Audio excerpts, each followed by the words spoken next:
Welcome back, guys. We're talking more movies. This one isn't necessarily a spooky film, but I decided to put it in the Halloween special because it's a thriller, so that's close enough. This one is Dangerous Waters. A sailing holiday spirals out of control when a teenage daughter uncovers the dark past of her mother's new boyfriend. Dangerous Waters is directed by John Barr, who also did Blood and Money, and I actually did a review for that movie, so if you want to go check that out, it's an older review, so it might be rough to watch, but I did review that movie, and this is the second film for John Barr, and at least this one's better than Blood and Money. Now, I'm a big fan of the thriller genre. If you get a good thriller film, then, you're golden, man. It's a great popcorn type of film. Sit there with your popcorn, get on the edge of your seat. And for me, these thriller films don't need to have that much, effort put into them. And I know that's I'm already setting myself up for failure, but that's what I feel like. I'm a simple guy when it comes to movies. I'm a simple person to please. If you give me some good characters, an interesting story, and some stakes, make things, thrilling, because it's a thriller, then I'm pretty much sold. But with this one, the stakes are there, and the intrigue, story is kind of there. I don't really need that much story, but the story's there. The characters, right? But all that I said right there is happening at the third act.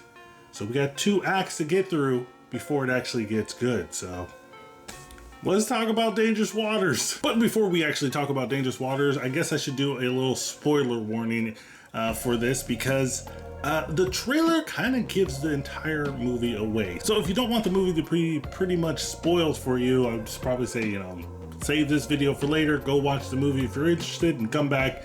We'll talk about it later. But you've been warned. So like I said, the third act of the film is actually pretty entertaining and pretty good. This is where everything comes to a head. The climactic ending, if you will. We get the action, we get the suspense, we get to see our heroine do what she does best, and that is fuck things up, I guess. But that's pretty much where my praise for the movie ends. Now, the acting in this film isn't bad at all. It's passable. Nobody is doing anything amazing. And the production and cinematography is decent as well. Nothing, again, to blow my mind. But like I said, the trailer kind of ruined everything for you. So I guess I'm a little bit jaded when it comes to this movie review, because I watched the trailer like I usually do for every movie that comes out. I gotta watch the trailer at least. I know there's some people out there who are against trailers, don't watch trailers, which I find kind of interesting, because I'm like,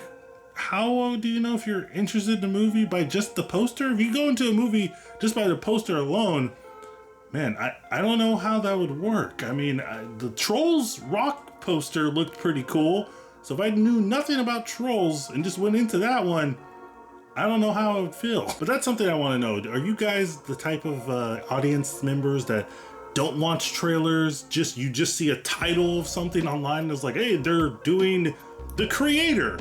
I know nothing about it, but it looks cool. Or are you kind of people that watch at least one trailer or a teaser for a movie before you make your decision if you want to watch it or not? Let me know in the comments down below. But with me knowing everything that I knew about after watching the trailer, I'm just pretty much sitting there the entire first 2 acts waiting for things to happen that I already know is going to happen because I watched the trailer. And that's pretty much a shame, because I feel like if this movie's trailer was a little bit better, and if it hid a little bit of the plot from me, I think I would have ended up enjoying this movie a little bit more than my enjoyment of it right now, because I'm not really enjoyed, if that's a word. And again, all this could have been alleviated if they had interesting characters for us to follow, but we don't really have that many interesting characters. I'm not saying they're bad, it's just they're not really interesting or something for me to invest in. Pretty much the whole movie we're following Odeya Rush's character Rose as she runs around the jungle from a bad guy that used to be her mom's boyfriend, but he's not, because he's actually a secret evil cop kind of dude, and he's chasing her around the jungle. So we just see Odeya Rush running around, panting and screaming and stuff, which, now that I think about it, that's probably not so bad, actually.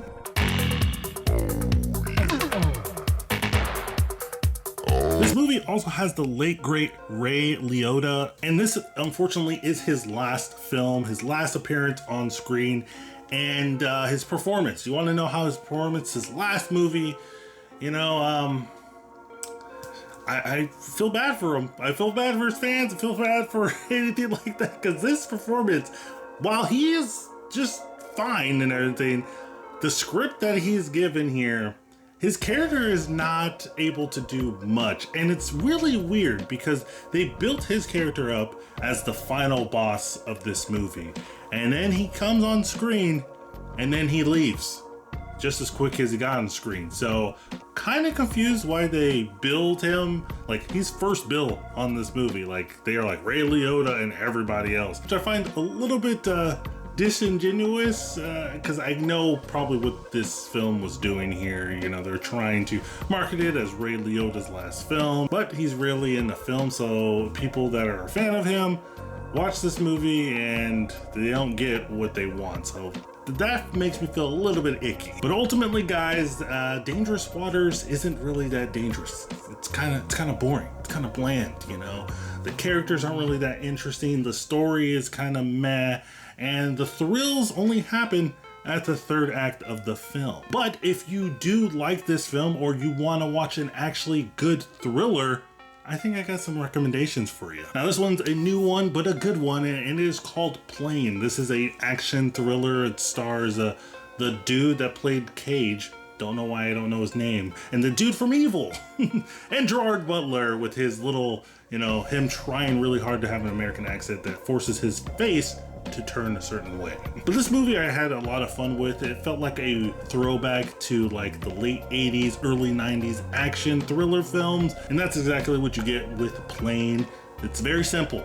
Plane, bad guys come to the plane, Gerard Butler and friends attack. Very simple and good. And the other film is Enemy of the State. This one is starring Will Smith, pre-slap, mind you, and it's probably one of his best films that he's ever made. This film is so good. Every time I watch it, even though I've seen it 100 million times, I'm still at the edge of my seat. I'm like, oh my God, is that going to happen? Even though I know it's going to happen. But guys, as always, the most important thing that I want to know is, what did you think of this film? Have you watched it? Do you want to watch it? Probably not after seeing the trailer give away everything, but if you did end up watching it, let me know what you think in the comments down below. Was this as boring as I thought it was, or was it not? Let me know. Also, guys, don't forget to like and subscribe. We're almost at 2,000 subscribers. Thank you so much for your support. I can't wait to have more people to get mad at me about my movie opinions. It's the world we live in. But as always, guys, keep watching movies.